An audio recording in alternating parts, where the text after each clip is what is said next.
February 16, 1945. Japanese soldiers on a Tokyo rooftop watch a gull-wing F4U Corsair rip through flak, turn steel to fire, and climb away untouched, and in the engine's thunder, they hear the end of everything they were promised. How did one glimpse of that fighter convince them Japan could never win? February 16, 1945. Tokyo wakes to a hard wind and thin light. Smoke hangs over the river. Sirens test at dawn. People move in lines, to pumps, to ration windows, to factories stripped to their bones. War is not at the front anymore. It lives in every street and cupboard of this city. The state speaks from loudspeakers on poles. Work harder. Trust the plan. Report whispers to the Kempitai. Curfew holds. No light after dark. Men in armbands check papers. Posters shout flags and bold words. The old speak softly. The young try to look older. Food is short. Ration books are thin. Black markets bloom in alleys. Mothers water soup and trade buttons for sweet potatoes. Children collect scrap.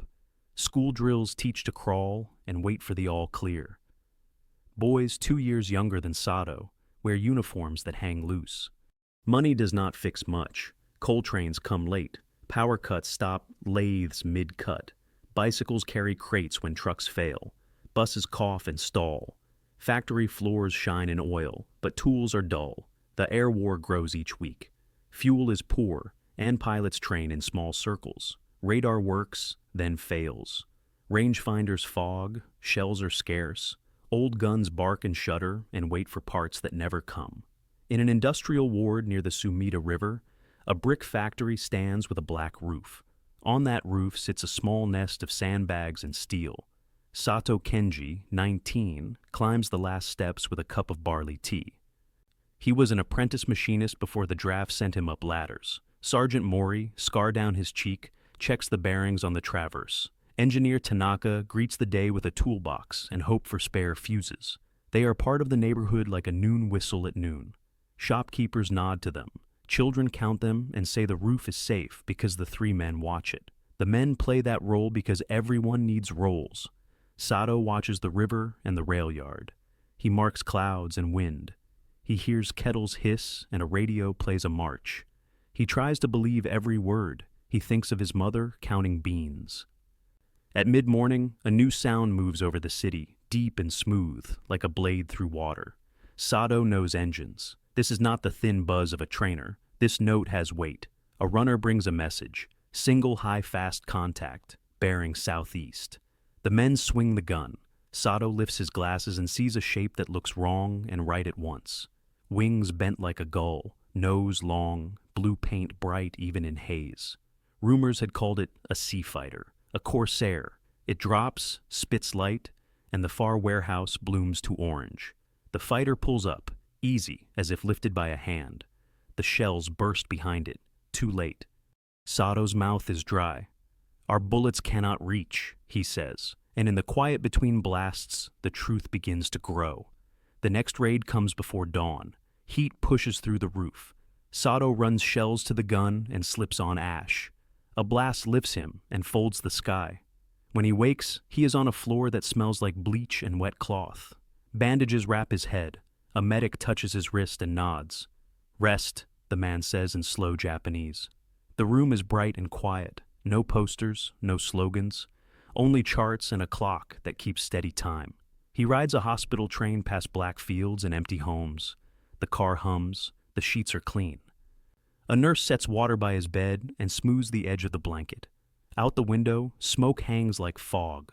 At a naval yard, he is tagged, washed, and given a plain shirt. The water is warm the whole time. His body shakes. He does not know if he is still inside the war or already outside it. A truck with big tires carries him and other prisoners to a camp. The road is smooth. The gate is tall but not cruel. A sign lists rules in 2 languages. No hitting, no stealing, work fair, food fair. A guard reads the words to them, slow and clear, and bows a little when he is done. Sato stares at the bow. It is small, but it does not feel like a trick. The mess hall is wide and hot and smells like bread. Trays slide on rails. He watches a machine spray steam and wash dishes by the dozen. A cook smiles and drops a scoop of white ice cream on his tray. Sweet fills his mouth. For a moment, he cannot breathe. He did not know milk could taste like winter. Someone wheels in a red truck with glass doors. A man hands out bottles. "Coca-Cola," he says. The drink tickles his nose and stings his tongue. Sato laughs before he can stop. There are hot showers that do not run out. The clinic gives him a shot and a clean bandage. A clerk helps him write his name in English. He signs it twice because the pen is smooth. He sees a shed full of spare parts, each in a bin with a label. He sees a small tractor pull a cart that 10 men would pull at home. He hears a radio play songs, and then the news, and no one turns it off. At evening call, a board on the wall lists week, work crew, soccer, library hours, classes. You may learn English, the board says. You may read. Sato holds the paper slip that gives him a place in the machine shop. He looks at the bulbs, the stacked bread, the waste bin where crusts get tossed like nothing, and he feels a new kind of fear. If this is normal for them, what else did he not know? He folds the slip and slides it under his belt. He wants to see the engines again. Morning begins with the bell in the yard and the smell of oil and warm metal. In the machine shop, Sato stands at a lathe with Sergeant Ellis beside him, sleeves rolled and a pencil behind one ear. 5 turns, the sergeant says, tapping the hand wheel. Slow, listen. Sato turns the wheel 5 times and feels the steel grow smooth under the cutter. A gauge like a tiny clock kisses the shaft. The needle settles at the same mark as before. Good, Ellis says. On the bench sits a blue book full of careful drawings. Sato breathes in soap and hot iron and feels a small door open somewhere inside. At noon, a chaplain rings a small bell, and the mess hall fills with talk. It is a holiday, though the word feels strange in war. The trays are heavy, roast turkey, potatoes in white clouds, green beans bright as leaves, 2 slices of bread, and 1 square of pumpkin pie with a spoon of cream. Sato counts the parts like parts of a machine. He eats the pie last. The spice tastes like warm earth and smoke. The chaplain says, "May all who sit here return home." A guard adds in careful Japanese, "May your mothers worry less." The words land like a hand on his shoulder. A cook laughs and says, "You may take more tomorrow." The idea makes him dizzy. After the meal, a man in a Red Cross armband gives him a wool cap and smiles. "For winter," the man says. The yarn is soft. Sato bows without thinking. The man bows too, a small bow, and moves on. It is such a small thing that it feels huge. He did not know kindness could be simple. In the evening, he sits at a long table with a stub pencil. The teacher writes on a chalkboard, "Vote, rights, news." 2 newspapers lie side by side. The teacher smiles and says, "Here you may read both, and you may say no." Sato writes the words twice and underlines them. He thinks of loudspeakers at home that only said yes. He thinks of hunger pressed into a promise. Back in his bunk, he makes notes on the back of a form. "Diary," he writes, though it is not really a diary. "Today I learned to true a shaft.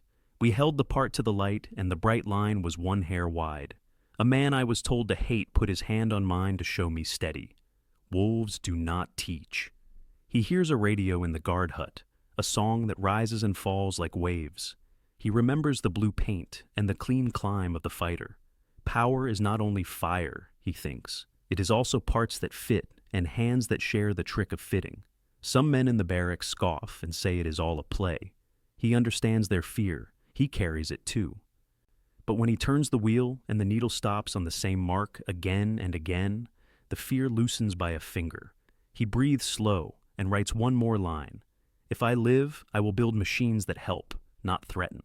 Then he caps the pencil and watches the light bulb hum, steady, for a long time without going dark. He turns the page. He comes home in autumn 1946, when the air smells of dust and sea salt and trains show thin paint. Tokyo is a gray garden of ash and tin. A child draws airplanes in the dirt and waves. Sato carries a small bag. In the bag are a wool cap, an English primer, a smooth pencil, and a folded pumpkin pie recipe copied by a kind cook. His mother is thinner, his father's shoulders bend, yet their hands feel the same. They hold him and pour tea that tastes like home. That night, the house smells of straw, smoke, and rice. Rain taps the patched roof and moves on. He hangs the cap, sets the primer on the table, and says he worked, learned, and ate. He does not name every fear, still. Work is a roof and a promise, so he takes the first job that smells of oil. A tool shop hires him to true shafts for sewing machines. The belts slap, the floor shines with chips. He asks for guards on the presses and an easy way to sweep. He draws a chalk line where the floor should stay clean. The owner shrugs, then lets him try. At noon, he saves rice for the men who stack lumber. No one faints that week. The owner starts to plan. At night, he teaches his sister to read the primer. Vote, rights, news. He points to two papers that argue and says, read both. With his father, he rebuilds a pump and ties a cloth filter ahead of the intake. The water runs clear. Small changes add up, he says. He cannot forget the blue fighter over Tokyo. He cannot forget the warm pie in the camp. Some men say these things do not fit. He thinks they do. Power can roar. Dignity can whisper. The two can share the same world if people choose it. In winter, he wears the wool cap and reads by a lamp. He copies engine parts into a notebook so he will not lose them in sleep. Years pass. The shop grows. He trains boys to listen to the gauge, breathe slow, and measure twice, the way Ellis taught him. He shows them how to bow a little when a lesson ends, because respect is also a tool. When the first scooters cough to life in the lane, neighbors cheer. Bread is less rare. The radio carries songs and news that do not match. The roof stays quiet. He tells his children a plain thing. Ask why, build well, feed people. When they ask what he learned as a prisoner, he says, the world is larger than fear, and truth tastes like clean water. Sometimes at dusk, he looks at the pale sky and hears one deep engine that is not there. He is not afraid now. He is a maker. He thinks of that day and says softly, strength is loud in the sky. Hope is quiet at the table. Remember both.